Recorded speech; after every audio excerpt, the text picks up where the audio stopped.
Hey y'all, it's Dr. Shamanda. I am a licensed mental health and addictions therapist, also a financial educator and coach. Thank you guys so much for being on this journey. I can barely compose myself. Anyway, y'all, I am just doing an impromptu video. This is a video about mindset. I just want to share this moment with you guys because those of you who've been on this journey with me know how important this is. So if you saw the title, you know that I have officially reached or exceeded $50,000 total invested. And I am just so grateful. Honestly, it hasn't really fully hit me yet because if it did, and when it does, I'm gonna cry because I'm just like that. But y'all, I just want to take a moment to just really think about and reflect on this, and also again share with you guys the mindset shift that really helped me reach this goal. Now, if you know my story, if you haven't, if you don't know it, you can all check out my movie and check out my book. The links are in the description, things like that. But I was a high school dropout, literally. I went from like an honors student, college course, high school student to a high school dropout and a teen mom of two. By the time I was 19, I had 2 kids. So that was just my story, my journey. And to go from that to obviously getting my doctorate, my PhD last year, or technically earlier this year, has been an amazing journey and experience. But one of the things that was really, I think, like a priority for me was to increase my income and to manage my income, to get my children and I out of a sense or space of poverty. And so obviously you guys know, if you follow me, I have purchased my first home 2 years ago. And I just started this investing journey. Something that was important is, again, just coming out of the poverty mindset, coming out of struggling, coming out of living paycheck to paycheck and not knowing when or how I was going to pay my bills and trying to take care of 2 children. That was a struggle, right? And, obviously having a scarcity mindset because of the poverty and other traumatic situations really affected me and my goals, because for one, I had to first believe that was possible. Now a lot of you guys may be like, oh, $50,000 is not a lot of money, and you know what, in the grand scheme of things, it's not. But what is important though is that I set a goal and I accomplished it, right? And as someone who literally would sometimes pull up to the gas station and not know how I was going to get gas, or literally have to overdraft. I say have to, I mean, I didn't budget my money at that time, or didn't have much to budget, first of all. But I would literally pull up to the gas station and have to overdraft my account to get gas, to make it home, or to make it work the next day in order to work to take care of my children. So I know what it's like to be at the very bottom. So that's my starting point. And I think that's very important to understand. And if you're on this journey with me, if you are following my story, or if you're learning from me, anything, is to know that I started from the bottom. Because if you don't know that, then a lot of people would think or assume that, oh, you're a doctor, you're a PhD, you work in healthcare, you're good, you have all this money, you're smart, you know all this stuff. Like, no, I started from the bottom. So honestly, looking at the $50,000 in my account is like, wait, you really did this. God really did this for you. You really did this, right? Like, this is a reality for you.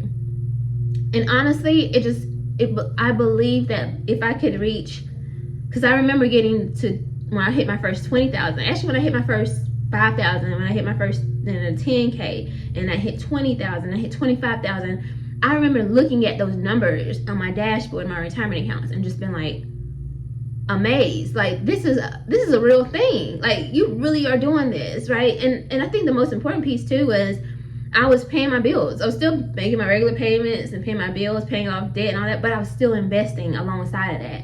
So as I'm paying my bills, paying off debt, my investment account is still growing, because sometimes people end up this to them, you're not able to do multiple things. And some experts don't believe in investing, saving, paying off debt, and all that at the same time. I'm not here to agree or say yes or no. I just know that it worked for me. It was better for me to utilize the time and treat time as an asset, which I truly believe it is.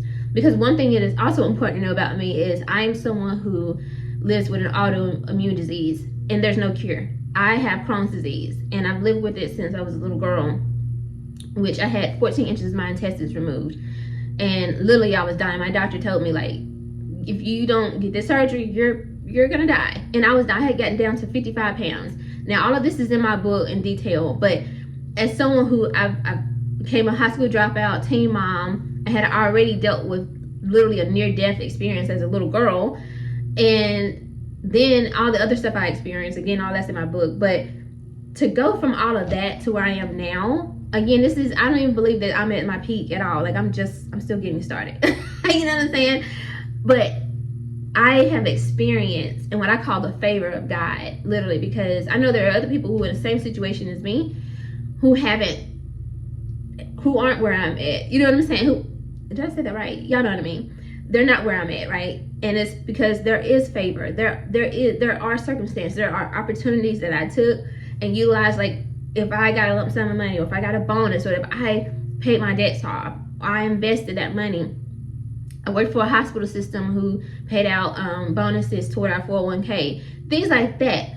But I could have easily took that money out and just be like, nah, I'm about to use this to go on a trip, baby. What? You know what I'm saying? So again, I do give myself credit, and that's one thing I struggle with. So let me get to the main point of this video, y'all, because I will just ramble, because I'm still in shock. I woke up this morning and saw this number. Anyway, at the end of the day, I think the number one mindset shift that I had that really changed and transformed this is that I practice self-concept and self-love.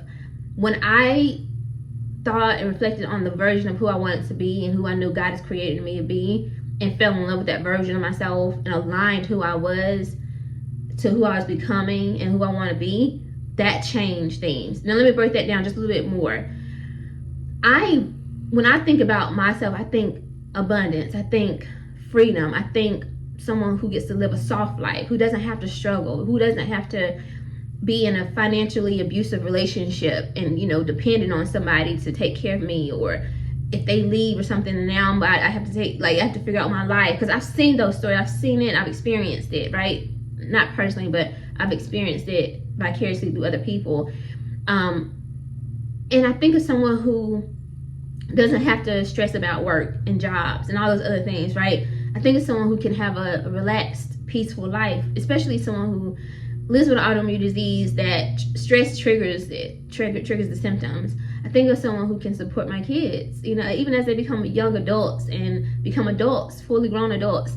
I think of someone who can help and who can be a philanthropist and give and spend my time serving, like out in the community, serving and giving back, and is not locked down to one place or one situation at all financially. That's what I think about. And I said, you know what? That version of me deserves to be a reality. And I'm not there yet. And so every step, every paycheck, every debt payoff, everything financially, I thought about that version of who I want to be and who I know God has called me to be. And that's what I did it for. That's who I did it for. And I know it's possible. So every time I hit a milestone, I'm like, you know what? You're getting closer and closer to that version of you. You're getting closer to that woman that you know you can become and who you're meant to be. And that's what keeps you motivated. So if you can think about that, y'all, think about who you want to be. Who do you think God called you to be? Do you think God called you to be a person that's struggling and stressed out and overwhelmed all the time? No, I don't believe that. I'm sorry. I just don't believe that for you or for me. So when I'm stuck, when I am overwhelmed, if I have a lot going on, if I'm like, you know what, maybe I don't want to pay this month, or maybe I want to, you know what I'm saying, take this money out, maybe I want to decrease my contribution, I think about like, no, that's not good. That's not getting you closer to who you're supposed to be. So that's a mindset shift that helped me get to $50,000 total invested, and I'm halfway to that $100,000. Y'all know why my $100,000 is important. If you don't know, go check out my playlist, my race to 50K, and also my playlist about my work option about 40. My first videos, I really break it down why 100,000 is so important to me. All right, guys, I gotta go see my patient, Dr. Shamanda.